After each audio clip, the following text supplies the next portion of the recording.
Sourate 59, l'Exode. Au nom de Dieu, le tout miséricordieux, le très miséricordieux. Tout dans les cieux et la terre glorifie Dieu. Il est le Tout-Puissant, le plus sage. Il est celui qui a expulsé ceux qui ont mécru parmi les gens de l'Écriture de leur maison, dans un exode de masse. Vous n'avez jamais pensé qu'ils partiraient, et ils pensaient que leurs préparatifs les protégeraient de Dieu. Mais alors Dieu est venu à eux, d'où ils ne s'y attendaient pas, et a jeté la terreur dans leur cœur. Ainsi, ils ont abandonné leur maison de leur propre gré, en plus de la pression des croyants. Vous devriez apprendre de ceci, ô vous qui possédez la clairvoyance. Si Dieu ne les avait pas contraints à partir, il les aurait rétribués dans cette vie, de manière pire encore que de les contraindre à partir. Dans l'au-delà, il les assignera au châtiment de l'enfer. C'est parce qu'ils se sont opposés à Dieu et son messager. Pour ceux qui s'opposent à Dieu et son messager, Dieu est le plus strict dans l'application du châtiment. Que vous coupiez un arbre ou le laissez debout sur son tronc est en accord avec la volonté de Dieu. Il humiliera sûrement les pernicieux. Tout ce que Dieu a restitué à son messager n'était pas le résultat de vos efforts de guerre. Que vous combattiez sur des chevaux ou à pied, Dieu est celui qui envoie ses messagers contre quiconque il veut. Dieu est omnipotent. Tout ce que Dieu a restitué à son messager des communautés vaincues ira à Dieu et son messager sous la forme de charité. Vous le donnerez aux proches, aux orphelins, aux pauvres et aux voyageurs étrangers. Ainsi, il ne restera pas monopolisé par les plus forts parmi vous. Vous pouvez garder les butins qui vous sont donnés par le messager, mais ne prenez pas ce qu'il vous interdit de prendre. Vous révérerez Dieu. Dieu est strict dans l'application du châtiment. Vous donnerez aux nécessiteux qui ont immigré. Ils ont été expulsés de leur maison et dépossédés de leurs biens, parce qu'ils cherchaient la grâce et le plaisir de Dieu, et parce qu'ils soutenaient Dieu et son messager. Ils sont les véridiques.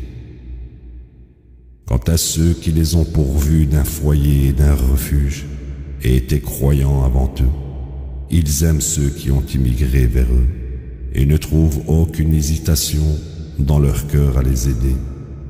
En fait, ils leur donnent volontiers la priorité sur eux-mêmes, même quand eux-mêmes ont besoin de ce qu'ils donnent.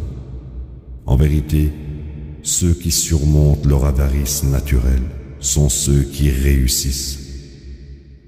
Ceux qui sont devenus croyants après eux disent « Notre Seigneur, pardonne-nous, ainsi qu'à nos frères qui nous ont précédés dans la foi, et garde nos cœurs de nourrir la moindre haine envers ceux qui ont cru.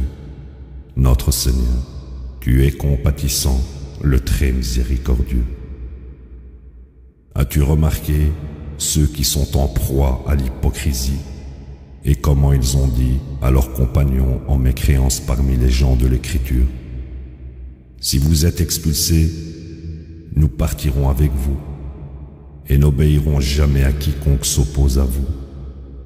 Si quelqu'un vous combat, nous combattrons à votre côté. Dieu témoigne que ce sont des menteurs. En fait, s'ils étaient expulsés, ils ne seraient pas partis avec eux. Et si quelqu'un les combattait, il ne les aurait pas soutenus. Même s'ils les soutenaient, ils auraient fait demi-tour et fui. Ils ne pourraient jamais gagner.